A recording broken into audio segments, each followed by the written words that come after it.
तो welcome students, brilliant maths classes के NCERT math के सॉल्यूशन में फिर से एक बार आपका स्वागत है।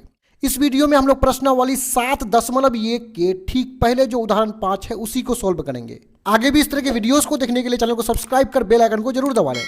उदाहरण 5, y अक्ष पर एक ऐसा बिंदु ज्ञात कीजिए। मतलब एक बिंदु हमें ज्ञात करना है जो y अक्ष पर है।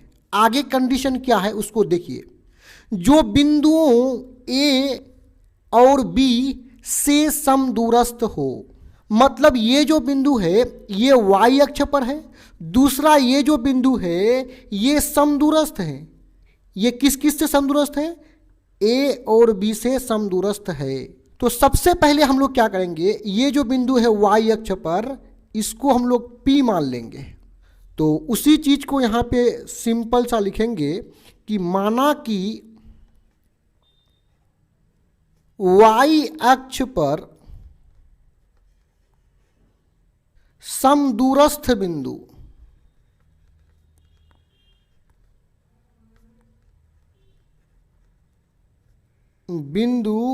इसको P मानेंगे। देखिए P का निर्देशांक क्या होगा उसको समझिए। P का निर्देशांक हुआ 0, y। यहां पे देखिए कोई भी बिंदु जो y अक्ष पर होता है तो उसका x का मान क्या होता है? 0 होता है। यानी किसी भी बिंदु का पहला मान x का होता है, दूसरा y का।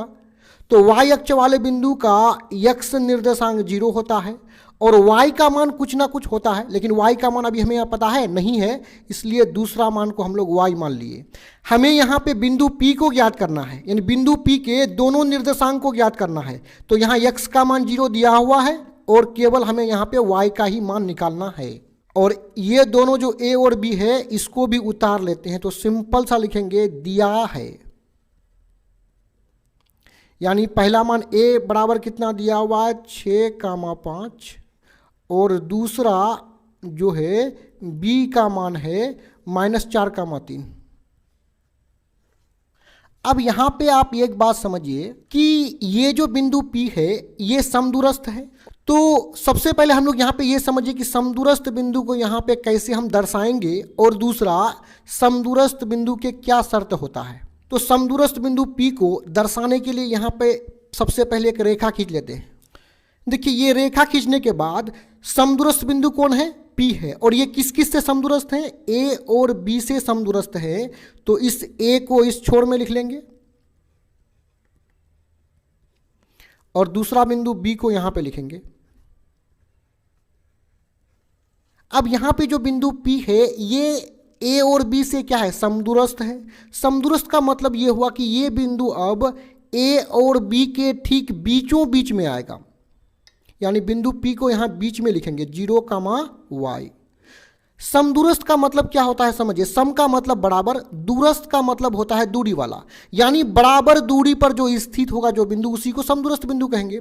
यानी बिंदु P जो है यहाँ पे A से P तक की दूरी और P से B तक की दूरी, यानी ये दूरी और ये दूरी आपस में क्या होगा? बराबर होगा। यानी जो भी समदूरस्थ बिंदु होगा तो उसका यहाँ से यहाँ तक की दूरी यानी AP किसके बराबर होगा? PB के बराबर होगा। यही समदूरस्थ बिंदु का क्या है? शर्त है। तो आइए यहां पे हम लोग AP और PB को सबसे पहले बराबर करेंगे और दूरी सूत्र से दोनों के मान को रख करके सोल्व करेंगे तो हमें y का मान मिल जाएगा। तो सिंपल सा यहां पे करेंगे, इन दोनों दूरी को बराबर करने से पहले लिखेंगे क्योंकि बिंदु P, ये जो बिंदु P है ये बिंदु P क्या है? समदूरस्थ बिंदु है। समदूरस्थ बिंदु है और जो समदूरस्थ बिंदु होगा तो उसका यहां से यहां तक की दूरी, यानी इसलिए AP जो है वो किसके बराबर होगा? PB के बराबर होगा। अब चलिए इसको आगे बढ़ा लेते हैं। देखिए दूरी सूत्र का प्रयोग करके हम लोग सबसे पहले AP के मान को निकाल लेंगे। तो यहां लिखेंगे या देखिए दूरी सूत्र जब देखते हैं तो उसमें अंडर रूट होता है तो रूट को लगा लेंगे और A पहला बिंदु P दूसरा बिंदु है तो चाहे तो हम A को बिंदु P में घटा देंगे या बिंदु P को A में घटा देंगे।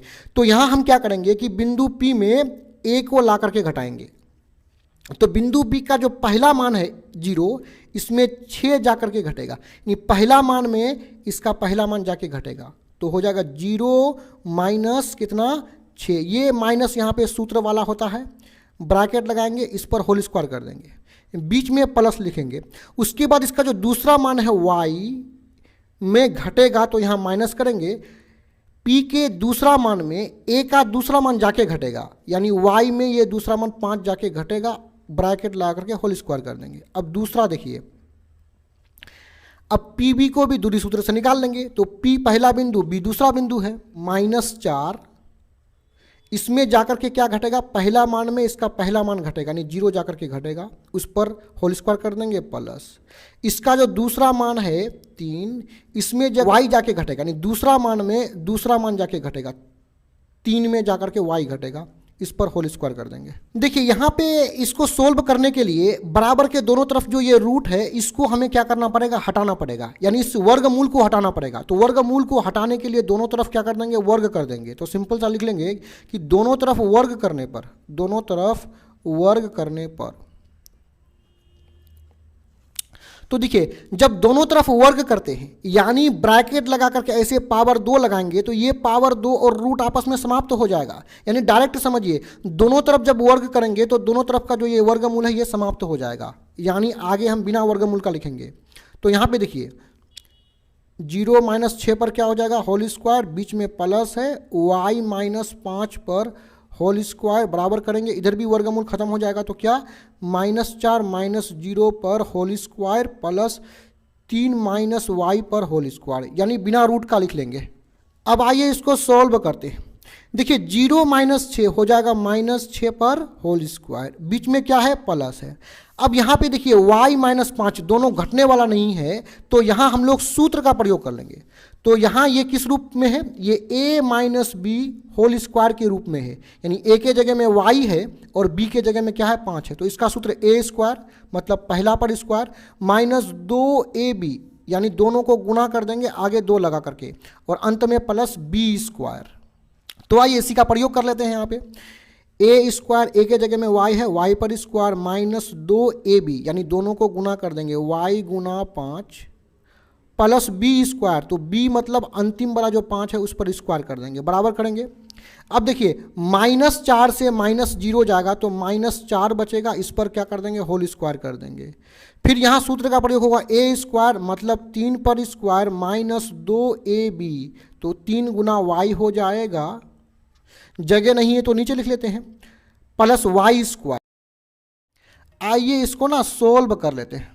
अब देखिए ये जो बराबर है, बराबर के इस तरफ क्या है, प्लस y स्क्वायर है, और बराबर के इस तरफ भी देखिए यहाँ पे प्लस y स्क्वायर है, यानी ये दोनों आपस में कट के समाप्त हो जाएगा।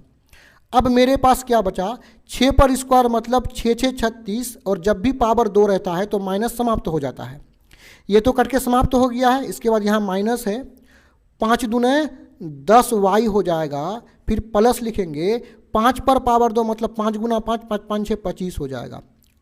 फिर यहाँ पे देखिए माइनस है और पावर 2 है, तो पावर 2 रहेगा तो माइनस समाप्त हो जाएगा। 4 पर स्क्वायर मतलब 4 गुना 4, 4 चौके 16, प्लस करेंगे 3 पर पावर 2 मतलब 3 तिया 9, यहाँ पे माइनस है, और देखिए 3 दूना 6y हो जाएगा।